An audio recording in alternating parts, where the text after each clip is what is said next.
my friends! Today we are going to talk about a wonderful topic, watering techniques. Do we know how to water our plants correctly? Let's find out.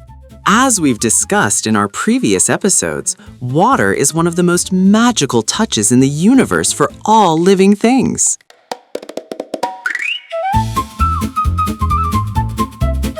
Water wakes up the baby seeds sleeping soundly under the soil.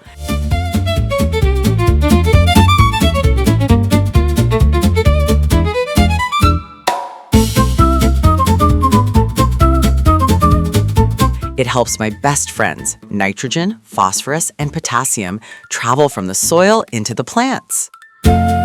Even though plants don't have bones, it's water that keeps them standing tall and strong. In giant trees, water carries itself along with essential elements and minerals from the roots all the way to the very last leaf, hundreds of feet in the air. We previously learned that baby seeds need their soil to be gently moistened with a spray bottle.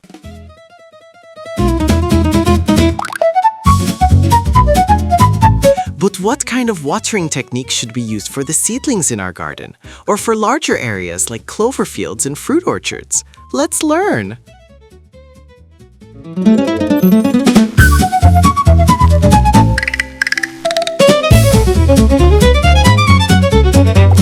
Now, let me introduce you to another one of my closest friends. Please welcome the moisture meter. Most of us look at a pot or a garden, see the surface of the soil is dry, and immediately think, oh no, our soil is thirsty, and start watering. But while the surface dries quickly because of the sun, 5 to 10 centimeters below might still be soaking wet.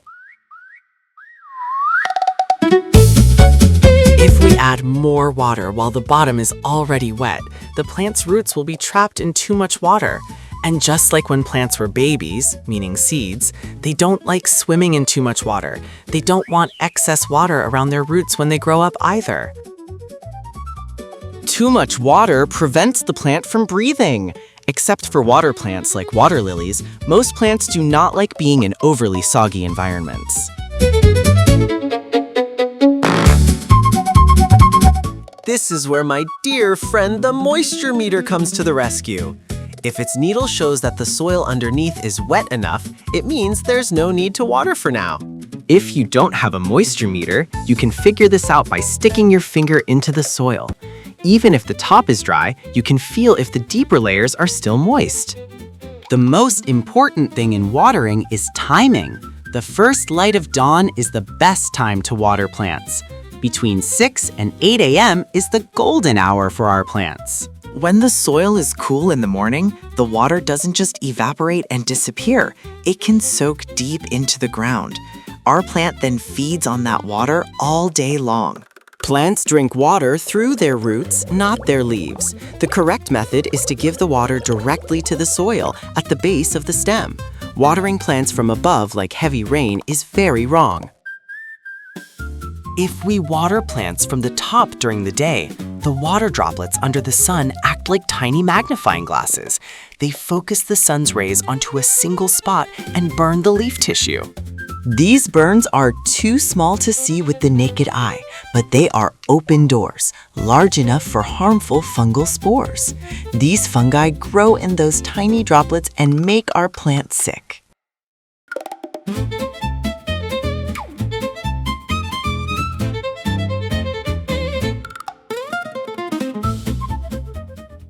So, what happens normally when it rains? Why doesn't rainwater harm plants the way our top-down watering does? Actually, raindrops can sometimes cause issues, but nature's way of handling wetness is different from our gardening habits.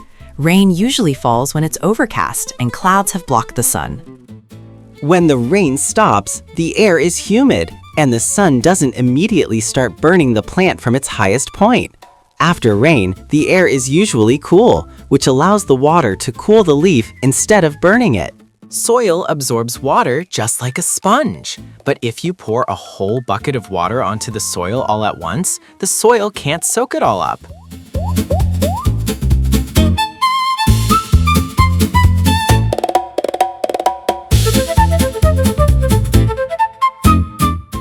The water just flows away over the surface, and our plant roots are left waiting down there, still thirsty.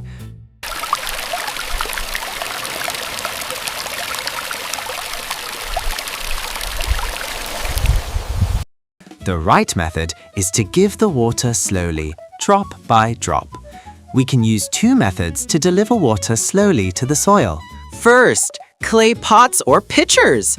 The important point here is that these pots must be unglazed, meaning not covered with a shiny layer. We should bury the clay pot in the middle of our plants with the top exposed. When we fill these buried pots with water, they slowly seep the water out, distributing it into the soil. It's that simple.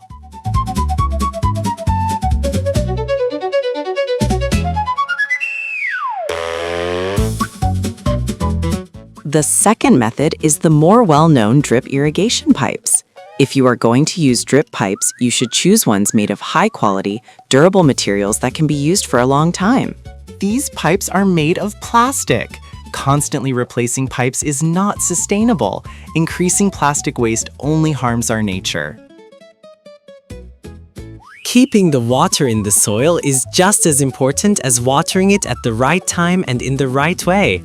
If the top of the soil is left bare, the sun will quickly dry it out and crack it. Spreading dry grass, straw, tree bark, or dried leaves around the plant keeps the moisture in the soil. The water stays inside and the plant stays happy. This wonderful method is called mulching. We will have much more to talk about regarding watering. We'll even talk about not watering in our future episodes. Now you also know how plants should be watered. Remember, those who love the soil the most are the ones who know it best. Join my adventures, learn, discover, and become a soil hero too! Now, every weekend on Saturdays and Sundays, we will be together with our new adventures! Don't miss out! Subscribe now and turn on notifications! It's time to explore!